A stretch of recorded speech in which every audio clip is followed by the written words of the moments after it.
अब हम अपना नेक्स्ट टॉपिक स्टार्ट करते हैं, जिसको आपने 9th में भी पढ़ा है, इससे फेमिलियर हो आप 9th के according. Surface area and volume बड़ा ही इंपॉर्टेंट टॉपिक है ये, एनटीएससी के अंदर इस पे से क्वेश्चन जरूर आएगा आपके पास, ठीक है। इसको क्लियर कर सकते हैं आप कुछ हद तक, ठीक है। देखिएगा आप क्या होता है, अलग अलग टाइप के पास हमारे पास ज्योमेट्रिकल फिगर हैं, उनके सरफेस एरिया और वॉल्यूम्स हम पढ़ते हैं, ठीक है। अब देखिएगा, सबसे पहले मैं एक स्पेसिफिक टाइप का एक जो फिगर आपसे फेमिलियर हो, जो जिसको आप 9th में सबसे पहले आपने पढ़ा, वो क्या होता है, a solid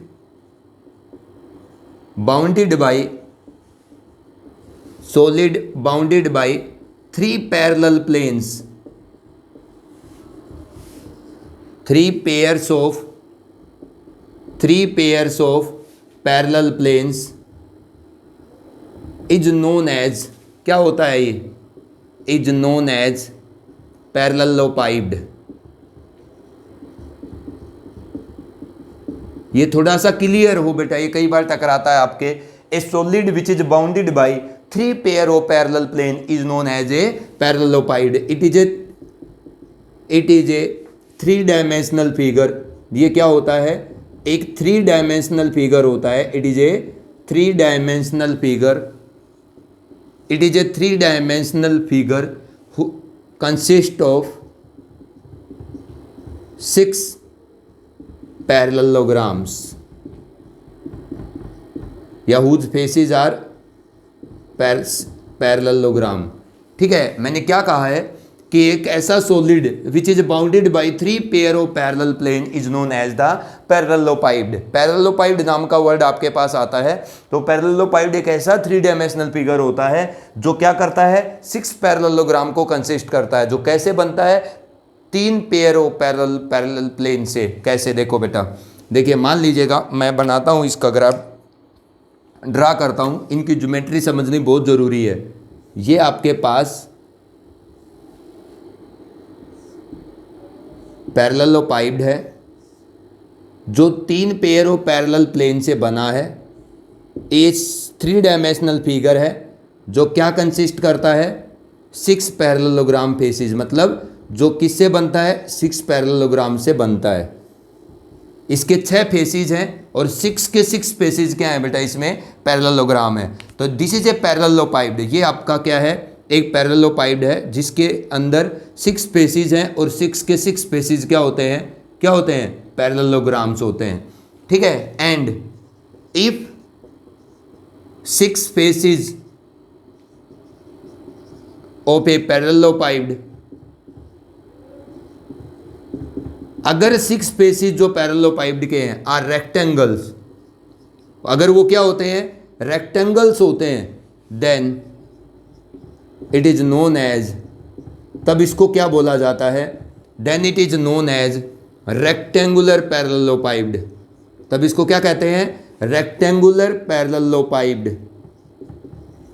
then it is known as rectangular parallelepiped और रेक्टेंगुलर, कई नाम है इसके, रेक्टेंगुलर सॉलिड और एक और क्यूबॉइड, जिसको आपने सुना है, ठीक है।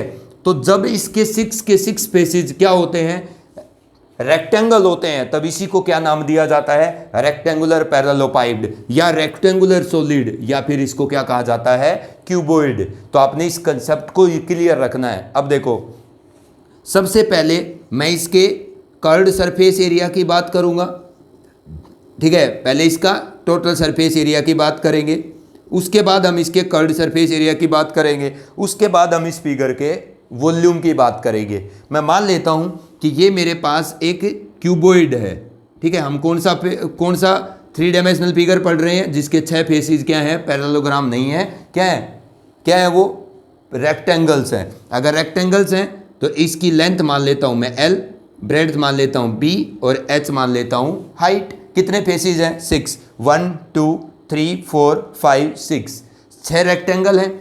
इस नीचे वाले रेक्टेंगल का एरिया बताओ, L इंटू बी कितना होगा, L इंटू बी।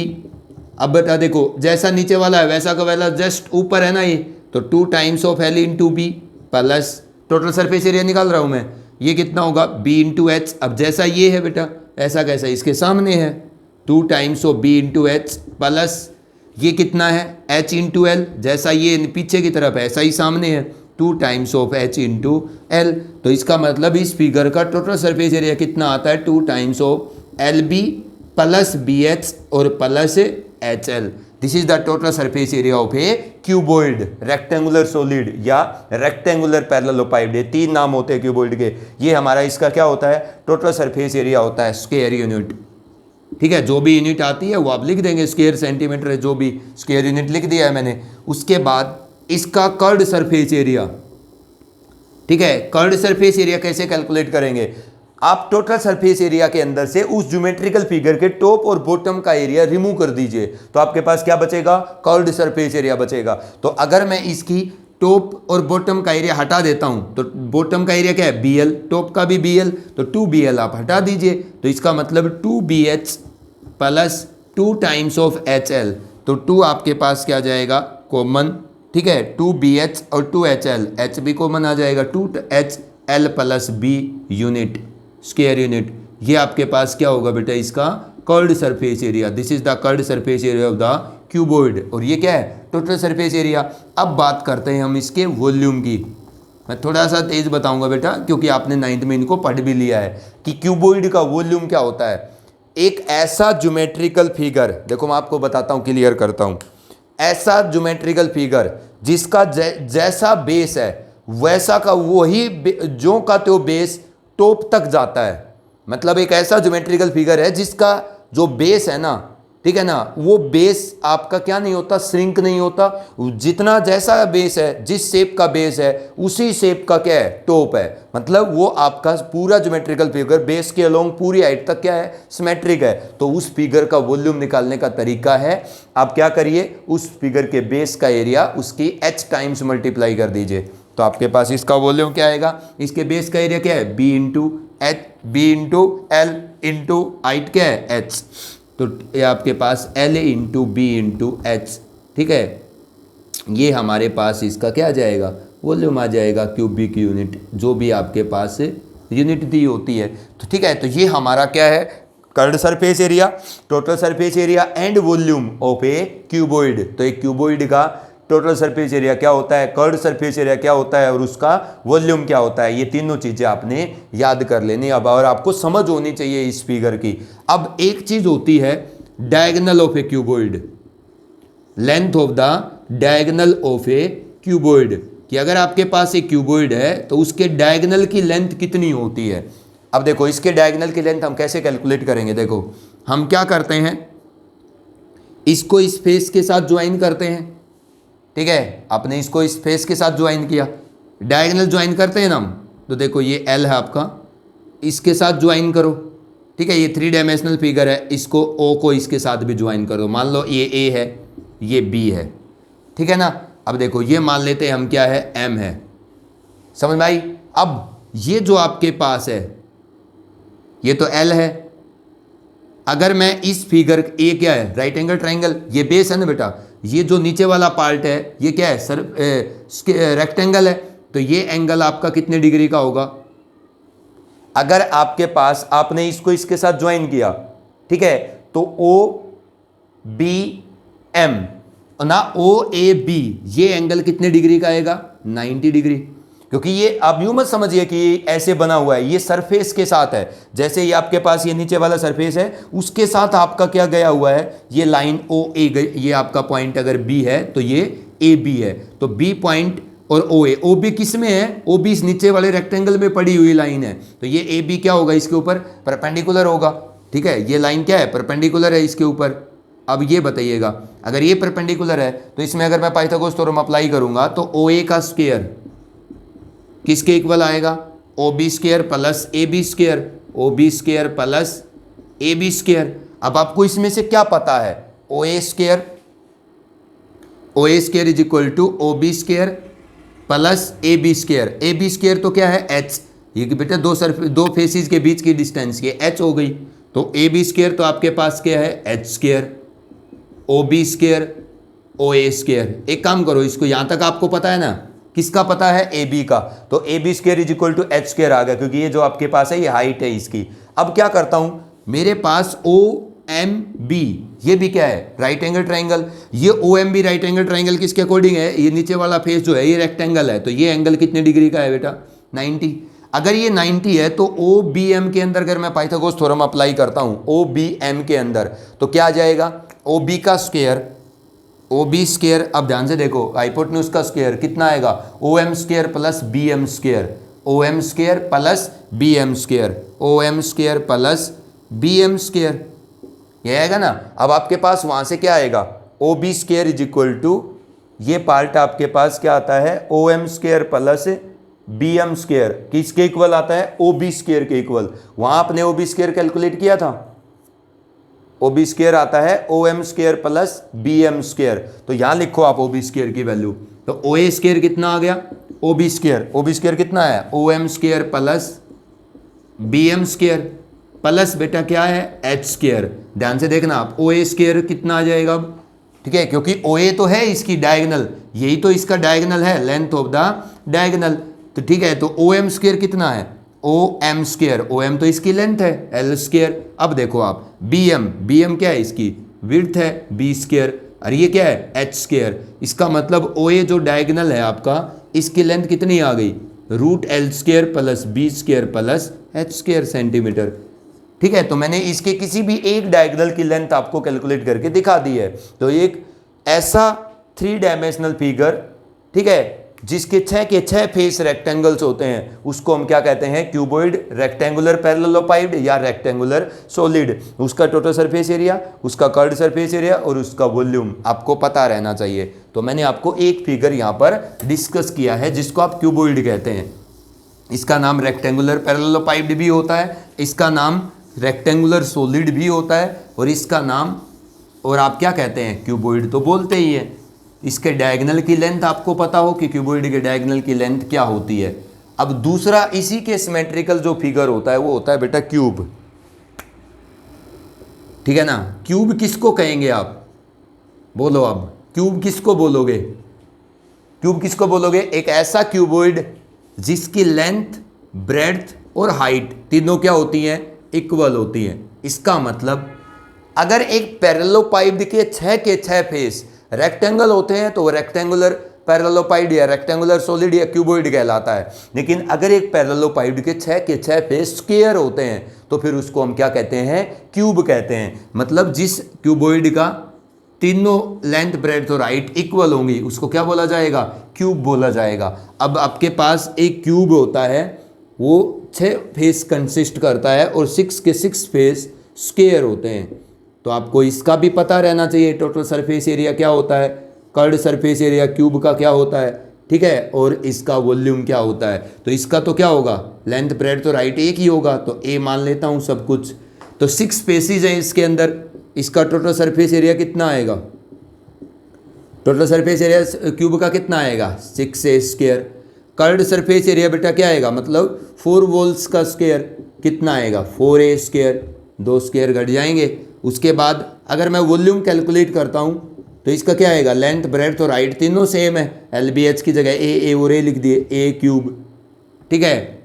अगर मैं इसके डायगोनल की लेंथ कैलकुलेट करूँगा तो क्यूब के डायगोनल की length, length of the diagonal of A cube, तो एक क्यूब के डायगोनल की लेंथ क्या आएगी, √3 टाइम्स ऑफ ए। और वो आप समझ सकते हो, क्यूबॉइड के डायगोनल की जो लेंथ आई है, length of the diagonal of a cuboid, वो कितनी आई है, L square plus B square plus H square, और इसका क्या है, square root.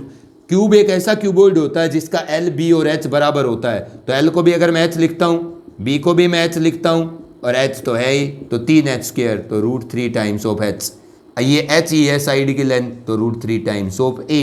This is the length of the diagonal of A cube, जिसको आप कैलकुलेट भी कर सकते हैं। तो जो आपका क्यूब होता है उसका total surface area, curved surface area और क्यूब का आपको वॉल्यूम पता रहना चाहिए with the length of the diagonal.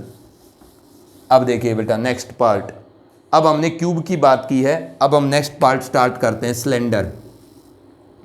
अब आपने ये सारे फिगर आप पढ़ चुके हो, सिलेंडर, ठीक है। अब एक राइट सर्कुलर सिलेंडर की बात करते हैं, सॉलिड राइट सर्कुलर सिलेंडर, जैसे लकड़ी का गट्ठा होता है।